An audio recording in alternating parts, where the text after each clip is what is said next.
Hello students, आज हम 6th chapter का बेसिक इंट्रोडक्शन करेंगे।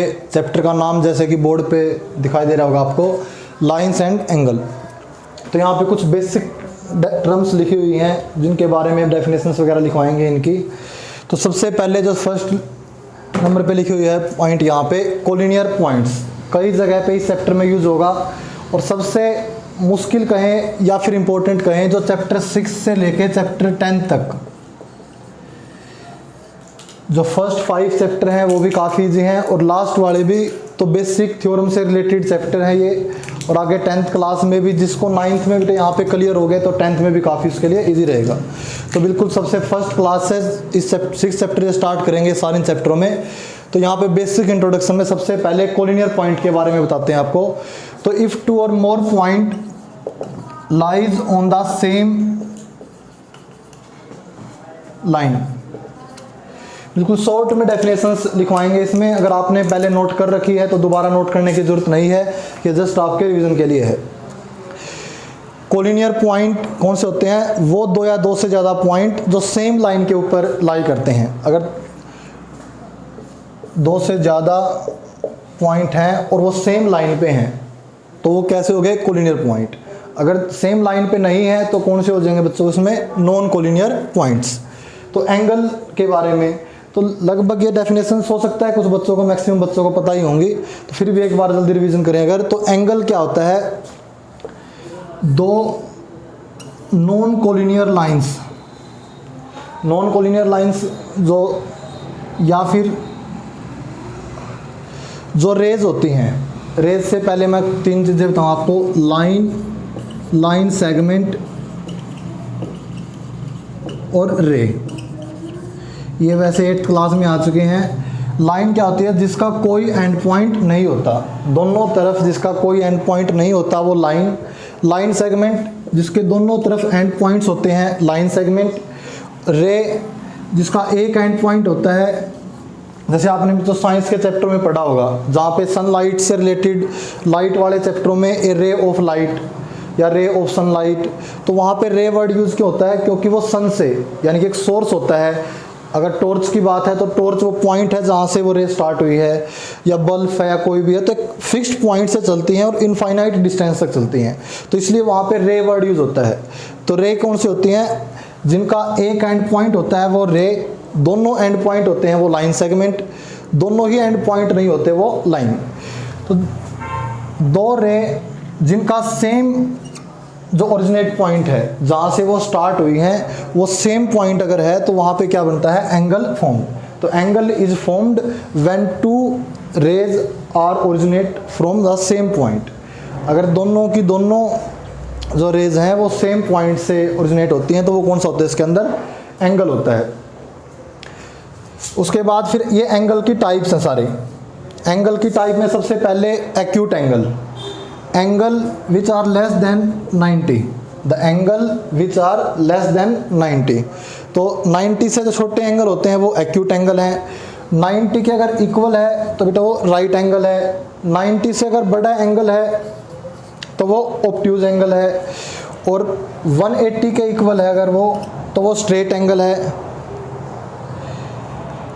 रिफ्लेक्स एंगल 180 से भी बड़ा और 360 के बीच में अगर कोई एंगल x मान के चलें और वो 180 और 360 के बीच में लाई करता है तो वो कौन सा हो जाएगा? Reflex angle. दोबारा से मैं एक बार एंगल्स वाला बताऊँ दोबारा से। इसमें एंगल 2 रे जो सेम पॉइंट पे जब ओरिजिनेट होती हैं, एक पॉइंट से निकलती हैं, तो वो वहाँ पे क्या बनता है? एंगल बनता है। अगर वो एंगल 90 डिग्री से छोटा है, जैसे इस टाइप में एंगल 90 से छोटा है तो वो कौन सा हो जाएगा? Acute angle.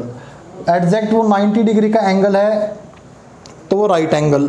90 से बड़ा है और 180 के बीच में है, 90 से लेके 180 के बीच में अगर कोई एंगल है तो वो कौन सा हो जाएगा? Obtuse angle. स्ट्रेट एंगल 180 का, और 180 से और 360 के बीच वाला एंगल हो जाएगा रिफ्लेक्स एंगल।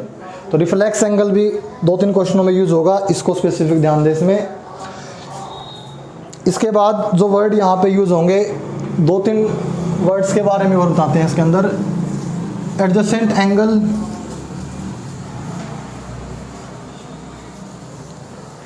कल से इसकी थ्योरम्स या फिर चैप्टर स्टार्ट करेंगे।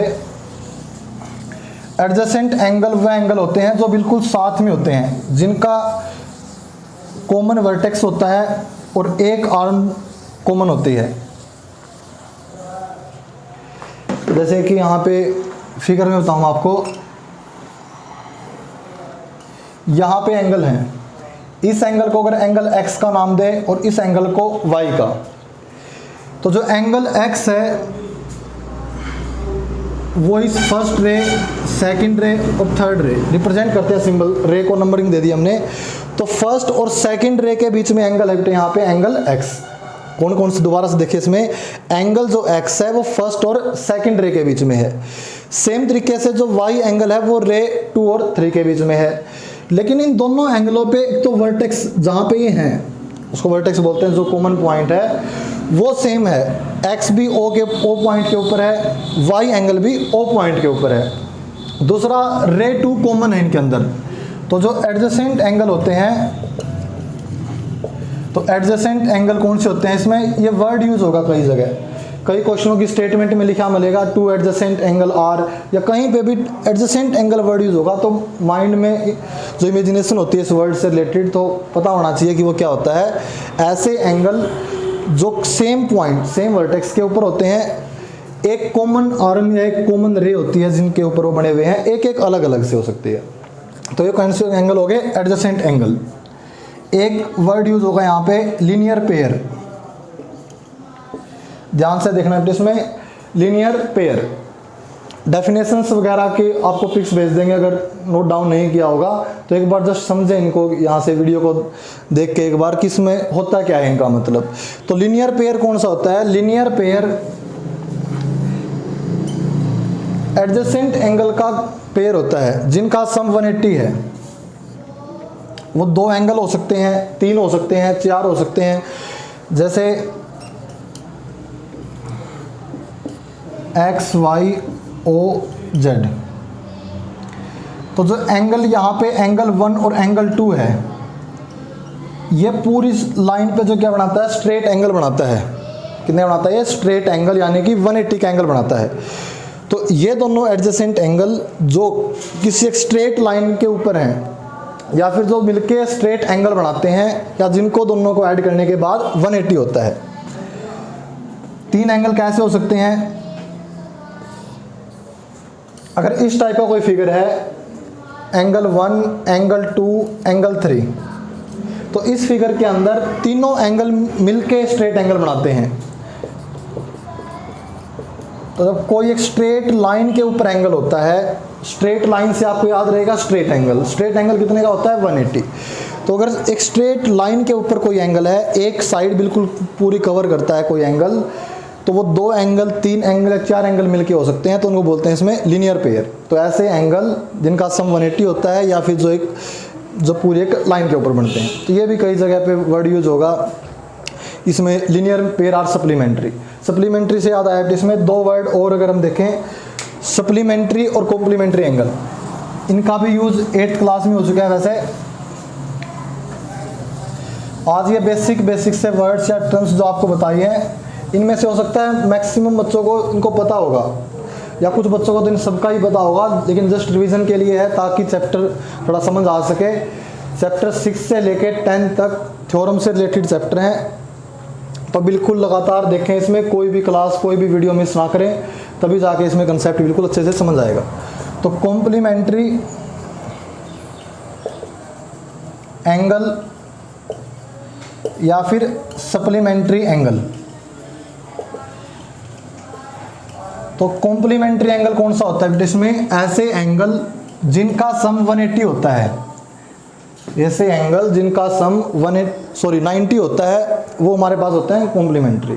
90 सम है तो कॉम्प्लीमेंट्री एंगल, और यही सम अगर 180 है, कोई भी 2 एंगल, कोई भी ऐसे एंगल जिनका सम 180 है तो सप्लीमेंट्री, 90 है तो कॉम्प्लीमेंट्री। ध्यान से देखिए, इसमें 90 सम है तो इसमें कॉम्प्लीमेंट्री एंगल है, और इसके अंदर 180 सम है तो सप्लीमेंट्री एंगल है। अगर आपसे कोई क्वेश्चन पूछते हैं कि कोई पेयर है 90 का है और दूसरा एंगल दे दें x। 8th में 7th में ऐसे क्वेश्चन थे भी, तो इसका सप्लीमेंट एंगल यानी कि दूसरा एंगल कौन सा होगा, तो इनका हमें पता है सप्लीमेंट्री एंगल है, तो दोनों का सम 180 है। वहाँ से हम इनको माइनस करके निकालते थे 180 माइनस 90 90 करके। सो एक बार मैं जस्ट रिवीजन बताऊं दोबारा से क्या क्या किया हमने डिस्कस। सबसे पहले जो हमने डिस्कस लाइन के बारे में बताया था, लाइन सेगमेंट, लाइन एस जिसका कोई एंड पॉइंट नहीं होता, लाइन सेगमेंट जिसके दोनों एंड पॉइंट होते हैं, रे जिसका एक एंड पॉइंट होता है दूसरा नहीं होता। दो रे जब सेम पॉइंट के ऊपर मिलती हैं, ओरिजिनेट होती हैं, तो वहाँ बनता है एंगल। फिर एंगल्स की टाइप बताई आपको, उसके अंदर एक्यूट एंगल 90 से छोटा, 90 से इक्वल राइट एंगल, 90 से बड़ा ऑब्ट्यूज एंगल, 180 के इक्वल स्ट्रेट एंगल, और उसके बाद वाला 360 तक रिफ्लेक्स एंगल। कॉम्प्लीमेंट्री एंगल बताए जिनका सम 90 डिग्री, सप्लीमेंट्री एंगल जिनका सम 180 डिग्री। इसके अलावा एडजेसेंट एंगल के बारे में बताया, ऐसे एंगल जिनका सेम वर्टेक्स होता है और एक जो रे होती है वो कॉमन होती है, या फिर एक आर्म जो कॉमन होती है, वो हो गया इसमें सप्लीमेंट्री। लीनियर पेयर जो स्ट्रेट एंगल बनाते हैं किसी स्ट्रेट लाइन के ऊपर, तो वो होता है इसमें स्ट्रेट लाइन। तो बेसिक डेफिनेशन से इनको देखें, और जिसका होमवर्क हो गया वो सबमिट कर दें। जून की छुट्टी होगा, उसके बाद फिर नेक्स्ट वीडियो से एक्सरसाइज स्टार्ट करेंगे। Thanks for watching.